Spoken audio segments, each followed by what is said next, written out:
Aí tem história. Olá, curiosos! Nesta semana que se encerra, nós tivemos o início da primavera. No hemisfério norte é a primeira estação do ano e aqui entre nós é o começo do fim do ano. Aí eu me peguei pensando de onde vem os nomes das estações, de onde veio isso, e é claro que aí tem história. Bom, eu vou tomar a liberdade de entrar no território do professor Dionísio Silva e dar uma ideia da origem desses nomes. A princípio, os termos latinos ver e iber indicavam o tempo bom e o tempo ruim, respectivamente. Ver era a época em que a natureza estava mais viva, e é claro que daí de ver veio verão. Iber era o tempo frio, era o tempo em que animais hibernavam. Hibernar, como fazem os ursos, e de iber veio inverno. A primavera, prima é o que vem antes, é a primeira parte, daí veio a palavra primeiro, o que vem antes. Primavera é a primeira parte do verão, é o começo do verão.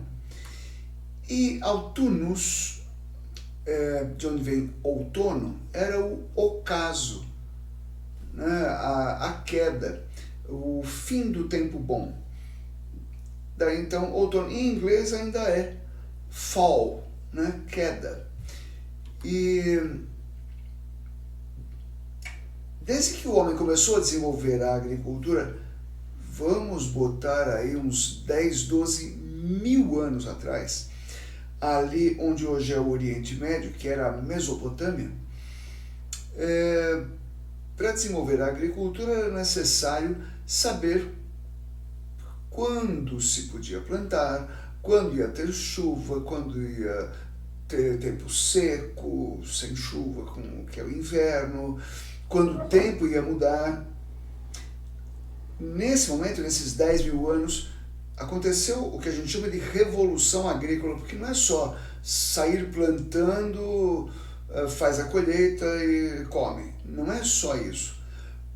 Para começar a plantar, nós tínhamos que saber ler a natureza. Então nós, a partir daí, desenvolvemos a matemática, a geometria, a astronomia, a botânica, a zootecnia, e um monte de outras ciências decorreram disso. E as estações do ano estavam no meio dessa história toda. Bom, é difícil falar de antiguidade sem lembrar dos gregos. Sempre eles. Quando eles não aparecem por causa da ciência, eles aparecem por causa das belíssimas lendas que eles têm. E é de uma lenda que eu vou falar. Havia uma jovem deusa belíssima chamada Perséfone.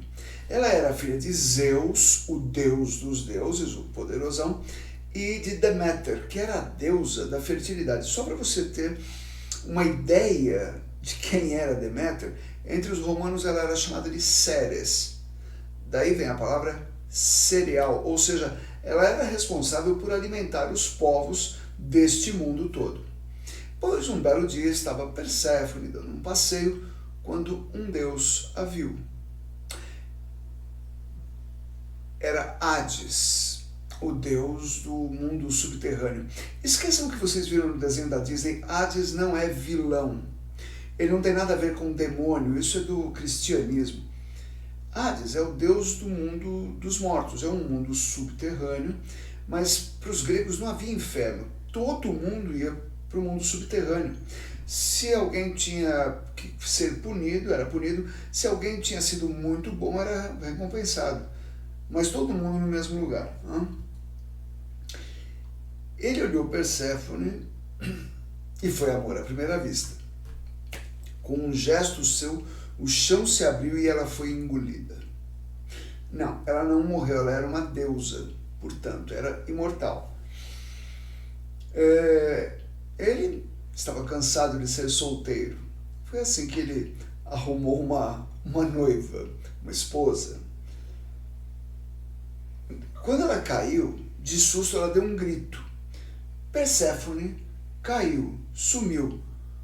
Deméter chegou, olhou. Cadê minha filha? ninguém ia ser louco de entrar naquela briga entre Hades e Deméter.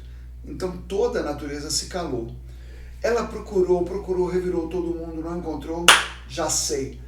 Foi até Hélios, o Sol, porque o Sol tudo vê, falou, cadê a menina? E o Sol, Hélios, teve que entregar. Ah, é?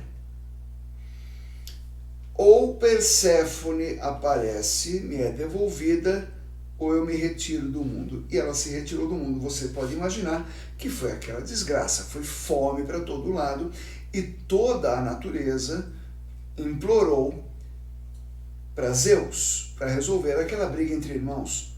Sim, porque Hades e Deméter eram irmãos, e Zeus era irmão deles, é briga em família. E agora? Ok, Perséfone pode sair, se ela não tiver comido nada no reino de Hades. Ela tinha comido 3 bagos, 3 carocinhos de romã. Comeu alguma coisa.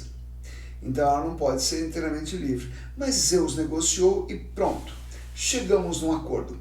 Ela poderia ficar 2 partes do ano com a mãe dela para ajudar a fecundar toda a terra. São então primavera e verão. Ela fica uma parte do ano com o marido, que é o inverno.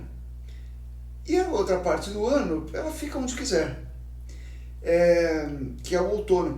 É por isso que às vezes tem um outono que é mais frio do que os outros. Parece que o inverno chega antes. É porque Perséfone acabou gostando de Hades e ela volta mais cedo para casa. Por isso alguns outonos são mais frios. É isso.